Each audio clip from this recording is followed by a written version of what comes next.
Hello. I have a treat for you today. I'm Pastor Matt Gorman from the Leavenworth Community United Methodist Church, and we're going to interview today one of the groups from our church.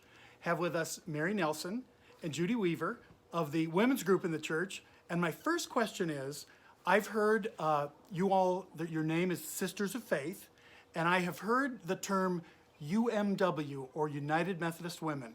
So what can you tell me about your group's name? I think the answer to that is that we do not want to be an exclusive organization, and UMW tends to be gives the name that you have to be part of kind of an exclusive group that's part of the Methodist Church, and that's what Mary and I both agreed was maybe something we wanted to look at differently. That Sisters of Faith embraced all women from wherever you come from with no exclusivity. So I think for us, UMW might be people of in the past may continue to use that, but I think right now we are trying to be more open and embrace more people so that no one feels like they will be excluded from this group. So UMW is a very specific thing. It's not just any group at a United Methodist Church. That is correct. That is correct to a degree.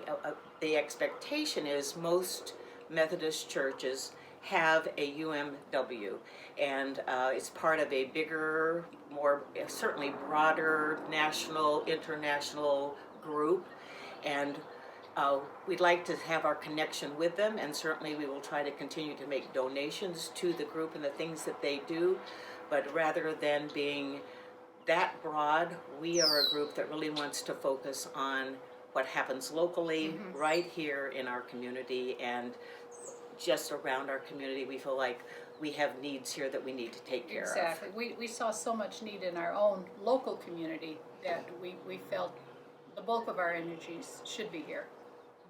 So tell me, just in however you want to answer this, what do y'all do? What does Sisters of Faith do?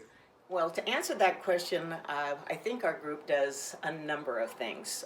First of all, we try to meet regularly, at least once a month. Obviously, that's not happening right now, but we'd like to get back to that.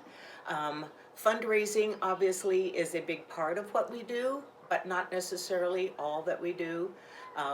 Because we try to give donations to a number of charitable organizations, we have fundraisers like our yard sale, the bazaar during the Christmas time when we have our feeding the bus drivers, etc. But I also think we do a good job of when we do meet together, it's about fellowship, it's about learning, it's about building communication and connecting with each other. Where we've done several book club types events. So that recently, the book that we're reading now, We Make the Road by Walking. I think the people that have it are enjoying and getting something out of that book.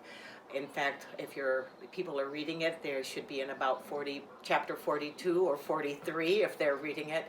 But we feel like those are the kinds of things that keep us together, and I would hope that that's what this group is all about, is that we're connected to one another. Yeah, I think Judy has summed it up well. It's fundraising and fellowship. I read something recently that said that those who always stand behind the lemonade stand quite often forget to give themselves a drink. And I think that's what we want to be sure that we meet everything, and we keep a better group going if we can touch all bases with people. So one of the things that I've seen repeatedly, different times, someone gets sick or they need some help. And it seems like you are always there to respond when things like that happen. And I'm glad you mentioned that, Matt, because that's really important to us, that we look after each other. There's a lot of people that are single or perhaps are widows, and we put ourselves in those ladies' shoes, and I would want somebody there. If my husband's having surgery, I want to know that there's somebody at the hospital that's going to sit with me during those long hours. Or if I need a ride to the doctor, I want to know that there's somebody who can take me or can pick up a prescription or can pick up my groceries. And all of those things are important. And there's such a feeling of comfort to know that there's somebody there that you can depend upon to do those things for you. Wouldn't you agree, Judy? Absolutely. I could not have said that any better. That's exactly who we are. And this is just for formal members of Sisters No, of Faith, no, no, right? no. It would be brothers of faith too. You know, it's anybody in our church family who needs those things. You know, we're there for anybody, and you don't need to be an active member of Sisters of Faith. You know, if we hear a whisper that somebody could use a hand, Yeah. you know, Yeah. we're there. You know. And I don't think it's even exclusive to our church and church body. Mary would have an example that they picked up food at the LDS church just recently on Saturday, and know that they're going to distribute that food again on the 2nd of, I think the 3rd of June and the 20th of June, or somewhere on those dates, this next couple of Saturdays in the morning. And we keep trying to think about who needs that food. It may not be church members, but it may be the people we backpack for from the church. It may be our neighbor. It may be somebody that is hurting in Kashmir. But so I think this goes beyond even just our church family. It's anybody who needs us. We're going to try to be there for them. So what if someone in our community or in our church wanted to join Sisters of Faith? How would they go about doing that? There are no specifications for belonging to this group. There is no secret handshake. There is no secret password. All are welcome.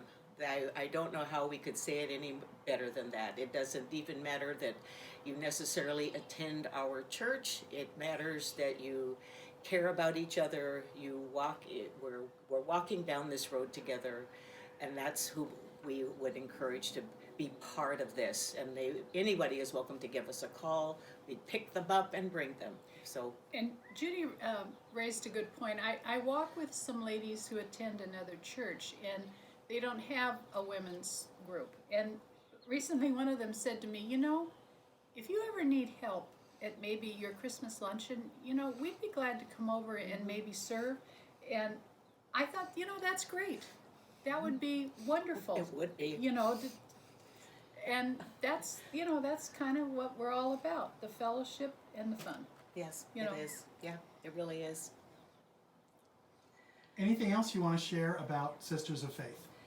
Well, the one thing I thought that's a little more specific about where our money goes, for instance, we don't have a boatload of money, but I thought it might be interesting for people to know where the money goes, at least portions of it. So I have this list that thought people might be interested in.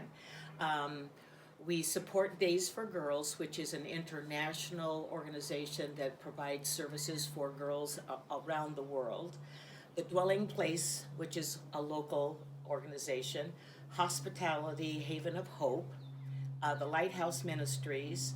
And then through our MEND program here in Leavenworth, we support the Emergency Fund, the Community Cupboard, the Cornerstone House, and the Free Clinic.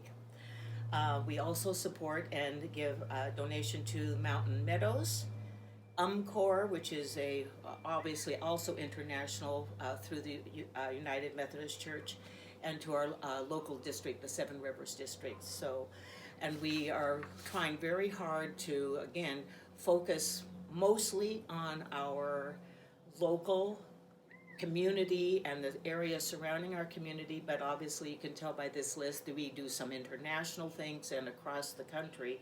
But we're also trying to keep some reserves so that if something happens, that if there's a need in our church, that we need to, because we have an older building and things are beginning to kind of deteriorate in some areas, we want to be able to help with that. So those are the other things I thought might be of interest. I was sharing this with Mary earlier. We got a thank you from Cornerstone, from somebody from Cornerstone, and it was one of those things that it was kind of a highlight when I got it. It says, "Thank you so much for your recent donation to our Resident Activity Fund. We are hunkered down right now and doing no activities, but we are saving for a fun trip to Disney World. hoping that things will be back to normal by then. Thanks for remembering us. We will get through this. Stay safe. And we, in addition to these things that Judy enumerated, we do some informal things. Judy and I spent our careers working in the schools, so we know how much need there is there. And in the fall, we collect school supplies, and it's really informal, and everybody can contribute. Everybody can buy yellow pencils and put in the box. And so I mean, every fall we take a huge box full of school supplies over to the district offices and turn those in. And then in the middle of the winter, when donations or after Christmas kind of drop off to the local food bank, we collect. We call it Super Bowl Sunday, but we collect soup and chili for the food bank, and we take an enormous box of soup and chili over to the food bank, and once again, everybody can contribute a can of soup. So we do these informal things where everybody feels they can contribute, and those things really make a difference in our community.